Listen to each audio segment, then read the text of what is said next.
السلام علیکم ناظرین، چینل ماہنامہ سلطان الفقر پر خوش آمدید۔ کیا آپ جانتے ہیں وہ کون سی بری عادت ہے جو انسان کی نیکیوں کو اس طرح کھا جاتی ہے جس طرح آگ خشک لکڑی کو؟ اس بری عادت اور اس کی تباہ کاریوں کے متعلق جاننے کے لیے ویڈیو کو آخر تک ضرور دیکھیے گا۔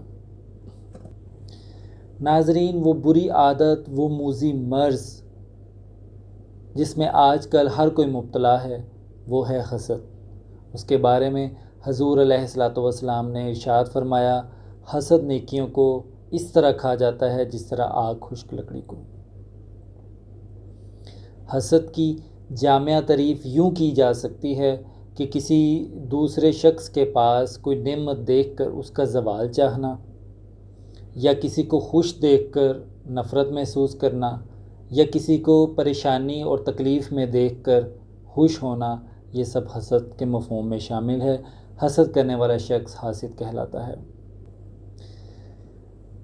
ناظرین، کیا آپ جانتے ہیں کہ حسد سے کیا کیا مسائل معاشرے میں پیدا ہو سکتے ہیں؟ حسد کی تباہ کاریوں کے متعلق تفصیل سے بتانے سے پہلے میری آپ سب سے گزارش ہے کہ اگر ابھی تک آپ نے ہمارے چینل کو سبسکرائب نہیں کیا تو سبسکرائب کر لیں اور بیل آئیکن کو پریس کرنا نہ بھولیے گا، تاکہ ہماری فکر و تصوف کے بے شمار موضوعات پر آنے والی ویڈیو سے آپ بر وقت مطلع ہو سکیں۔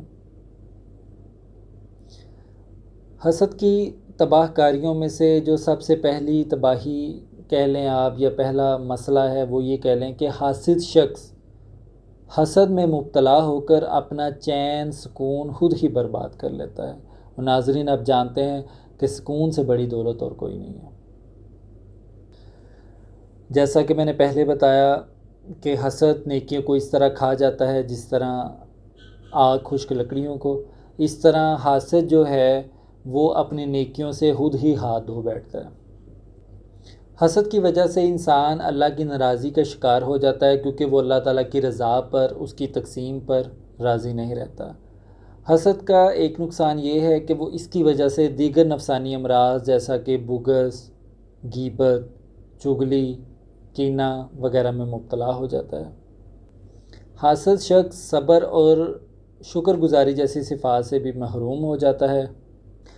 حسد کے متعلق اللہ تعالیٰ نے قرآن مجید میں واضح طور پر ارشاد فرمایا ہے۔ سورہ نساء کی آیت نمبر 54 ہے۔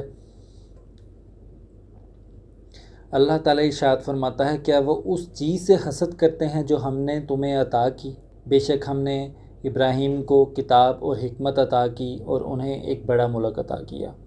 حضور علیہ السلام نے حسد کے متعلق ارشاد فرمایا کہ تم سے پہلی امتیں بھی حسد اور عداوت کی وجہ سے تباہی کا شکار ہوئیں۔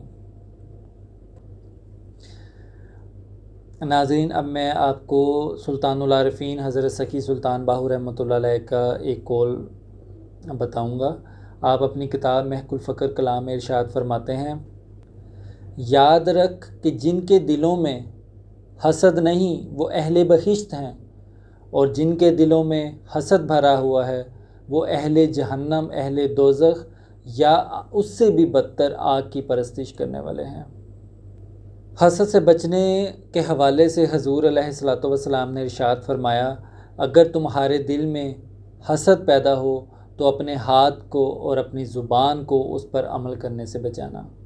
حسد سے بچنے کا طریقہ کیا ہے؟ حضرت ابو درداء رضی اللہ تعالیٰ عنہ ارشاد فرماتے ہیں کہ جو بہت زیادہ اپنی موت کو یاد کرتا ہے وہ حسد سے محفوظ رہتا ہے۔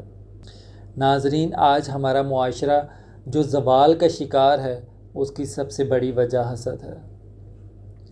ہم دوسروں کی خوشی میں خوش نہیں ہوتے، ہم کسی کو آگے نہیں بڑھنے دیتے، ہم آگے بڑھتا ہوا دیکھ نہیں پاتے، ہم کسی کی مدد کرنا پسند نہیں کرتے۔ حسد جیسے اس موذی مرض کی وجہ سے معاشرہ جو ہے وہ اللہ تعالیٰ کی نگاہ رحمت اور برکت سے محروم ہو چکا ہے۔ اگر آپ بھی چاہتے ہیں کہ ہمارا معاشرہ ترقی کرے تو نہ صرف خود حسد سے بچیں بلکہ دوسروں کو بھی حسد سے بچنے کی تاکید کریں۔ ناظرین، حسد کی تباہ کاریوں کو احاطہ تحریر میں لانا تو شاید ممکن نہیں۔ حسد کے موضوع پر ماہنامہ سلطان الفقر مئی 2022 کے شمارے میں ایک مضمون شائع ہو چکا ہے۔ حسد کے متعلق تفصیل سے جاننے کے لیے اس مضمون کا مطالعہ ضرور کریں۔ اس کے علاوہ اس مضمون کا انگلش میں بھی ترجمہ ہو چکا ہے، اس کا لنک بھی ہم نے ڈسکرپشن میں دے دیا ہے۔ ناظرین، ہماری ویڈیو آپ کو کیسی لگی کمنٹ سیکشن میں ضرور بتائیے گا اور ویڈیو کو لائک کرنا نہ بھولیے گا۔ اس کے ساتھ ہی اجازت دیجیے، اللہ حافظ۔